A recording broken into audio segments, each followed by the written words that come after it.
fait du ralentissement de la croissance mondiale, de la hausse de l'inflation consécutive à la crise en Ukraine, en Afrique subsaharienne, après la performance enregistrée en 2021, la croissance économique devrait chuter à 3,3% cette année. Si en 2023, une hausse est envisagée, la croissance ne sera garantie qu'à certaines conditions. Ousmane Diagana, bonjour. Bonjour. Avant de parler de la croissance en Afrique de l'Ouest et en Afrique centrale, le secteur qui dépend de votre département, un mot sur la table ronde de Paris sur le Niger à laquelle vous avez assisté aujourd'hui. Les défis pour ce pays sont à la fois sociaux, économiques et sécuritaires. La Banque mondiale est-elle décidée à prendre toute sa part aux côtés de ce pays? Je voulais tout d'abord saluer la résilience de l'économie nigérienne. C'est un pays qui a été particulièrement affecté par les crises multiples qui secouent le monde. Donc la crise liée à la pandémie, la crise liée au changement climatique, mais également l'impact de la guerre en Ukraine sur le monde entier, en particulier à travers le renchérissement des denrées alimentaires. Le Niger qui fait face aussi à d'autres défis spéciaux tels que les défis démographiques et également les défis sécuritaires dans le contexte du Sahel, a enregistré dans ce contexte des résultats économiques qui nous importe de saluer. Et ceci, bien entendu, c'est grâce aux efforts des autorités nigériennes, mais également la qualité du partenariat que le Niger a su nouer avec des États et des institutions, dont la Banque mondiale. Nous sommes un partenaire du Niger depuis 1963 et à la date d'aujourd'hui, notre portefeuille actif au Niger comprend des programmes variés d'un montant de 4,6 milliards de dollars américains, ce qui correspond à plus de 3 000 milliards de francs CFA. Et ceci couvre les secteurs du développement humain, du développement des infrastructures, de l'environnement. Et nous comptons, grâce aussi à la qualité du plan de développement économique et social pour la période 2022 et 2026, présenté à l'ensemble des bailleurs de fonds, mobiliser plus de 4,2 milliards de dollars américains pour le Niger pour la période couverte par ce programme. La crise sanitaire et la crise en Ukraine, vous venez de le rappeler, ont impacté les économies du continent. Mais à quelles conditions la croissance de l'Afrique peut-elle être garantie pour 2023? En effet, pour l'Afrique, avant cette crise de la pandémie, le continent était sur une trajectoire appréciable de croissance. D'ailleurs, cette croissance a contribué à l'ensemble des États africains à diviser pratiquement par deux le taux de pauvreté. Je crois qu'il est important d'investir de manière continue sur des réformes qui permettent à l'économie africaine de pouvoir créer beaucoup de richesses, mais également de continuer à financer des investissements structurants, mais également des investissements qui permettent aux États africains de s'adapter au changement climatique. Ousmane Diagana, depuis 40 ans, la Banque mondiale a signé avec les États africains des plans d'ajustement, sans pour autant qu'il y ait eu un impact sur le produit intérieur brut. Quelle est donc la finalité de ces programmes pour les pays? Alors, je dirais plutôt des programmes qui soutiennent les États à mieux utiliser leurs finances publiques, à mieux orienter leurs dépenses publiques en faveur des secteurs qui permettent à la fois à l'économie d'être beaucoup plus forte, mais également aux populations d'avoir accès à des services sociaux de base. Ces programmes, nous avons vu qui ont été préparés au moment où l'Afrique s'endettait fortement et où la capacité pour l'économie africaine, malgré les potentialités dont elle dispose, à apporter un financement nécessaire à la reprise économique, ont sur la durée permis à l'Afrique d'enregistrer quand même quelques résultats probants. Et je ne suis pas de ceux qui croient que c'est des programmes qui ont échoué. Et quand je disais tantôt qu'il y a eu des gains sur le plan économique qui ont été enregistrés, je pense que c'est les bénéfices cumulés sur une période relativement longue, soutenus par des réformes conséquentes qui ont permis d'arriver à ces résultats-là. Alors, à propos de dette, en 2000, la Banque mondiale accordait sa première opération d'allègement de la dette au Burkina Faso. C'était l'initiative PPTE. Elle était censée garantir la fin des dettes insoutenables pour de nombreux pays. Entre-temps, d'autres mécanismes d'allègement ont été mis en place. Alors, sur quoi repose concrètement la dette africaine et qu'est-ce qui la rend si insoutenable pour les pays? Alors, la dette, c'est un instrument de financement du développement.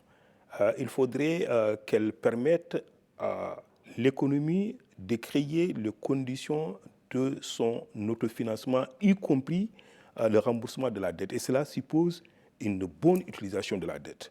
Donc, à travers des investissements qui sont nécessaires, à travers une traçabilité de l'utilisation justement de ces ressources-là, mais également à travers des mécanismes qui permettent de juger sa transparence. Il est vrai que dans certains cas, la dette n'a pas toujours produit les effets qui sont attendus en termes vraiment de reprise économique. Et c'est la raison pour laquelle, quand les crises surviennent en Afrique, surtout pour les pays qui n'ont pas utilisé ou qui n'ont pas mis en place des politiques publiques suffisamment fortes, on voit automatiquement les difficultés auxquelles ils font face. Donc nous avons, suite à la première initiative dont vous avez parlé, donc l'initiative en faveur des pays pauvres, fortement endettés, mis en place une série de programmes d'assistance technique, mais également de renforcement des capacités pour aider les pays à mieux utiliser des ressources issues de leur dette. Et nous comptons suivre, enfin maintenir ce type de partenariat tout en assurant aussi les conditions au niveau des pays à accroître ce que nous appelons la mobilisation des ressources domestiques. Parce qu'en effet, les opportunités à cet égard au niveau des pays africains restent quand même assez importantes. Les prêts de la banque sont destinés en règle générale au secteur public, donc aux États. Qu'est-ce qui est prévu pour les PME qui sont, pour de nombreux pays africains, le moteur de leur économie? Oui, alors la Banque mondiale est un groupe. Nous avons bien sûr ce qui est appelé la Banque mondiale elle-même, qui a deux institutions, la Banque internationale pour la reconstruction et le développement, qui prête avec des taux relativement bas pour les pays dits à revenus intermédiaires. Et il y a le deuxième guichet, c'est ce qu'on appelle l'Association internationale pour le développement, qui lui donne des prêts purement concessionnels et également beaucoup de dons. Alors, à ce niveau-là, c'est en effet essentiellement au niveau des États que nous mobilisons des ressources, à la fois pour des programmes d'investissement, mais également pour des programmes d'assistance technique.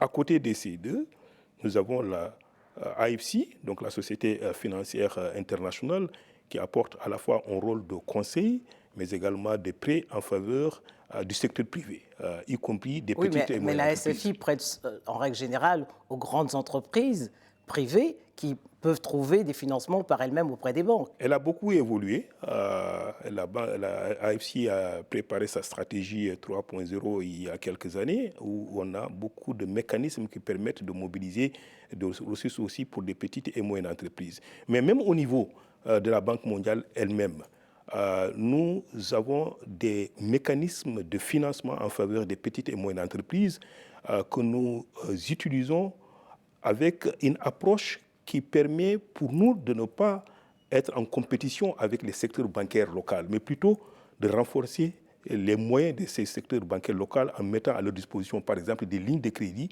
qui peuvent leur permettre, à ces institutions financières locales, de prêter l'argent aux petites et moyennes entreprises. Sur le continent, la corruption est un fléau. Récemment, les Panama Papers ont épinglé plusieurs dirigeants africains. Qu'a pensé la Banque mondiale de cette enquête? Et ces dirigeants africains ont-ils encore la confiance de la banque? Si il est démontré que les ressources mises à la disposition par la Banque mondiale en faveur de quelque État que ce soit ne sont pas utilisées sur les principes de transparence et de compétition, alors nous avons des mécanismes de sanctions que nous n'hésitons pas à utiliser et que nous utilisons certainement de façon régulière dans beaucoup de pays. Que vous pouvez citer? Peut-être pas lieu de citer, mais ce qui est important, c'est que si des programmes n'atteignent pas les objectifs, d'abord, il n'est pas question pour nous de maintenir le financement au niveau de ces programmes précis. Et si ça devient quelque chose constaté à l'échelle générale d'un pays, il nous arrive à arrêter carrément nos financements. Vous savez, au niveau de la Banque mondiale, il y a tout un département dirigé par un vice-président que nous appelons le département d'intégrité, dont le rôle est véritablement de faire en sorte que les contrôles a posteriori dans l'ensemble de nos financements soient une règle et que les rapports qu'ils produisent fassent l'objet de revues et de prises de décision rapides par l'institution. Pour terminer, Ousmane Diagana, les pays qui réussissent leur transformation économique s'émancipent des financements de la Banque mondiale. On l'a vu, c'était le cas de la France en 1947. Elle avait obtenu des financements pour reconstruire ses infrastructures après la Première Guerre mondiale. À quelle date l'Afrique sera-t-elle en mesure de s'émanciper des financements de la Banque mondiale?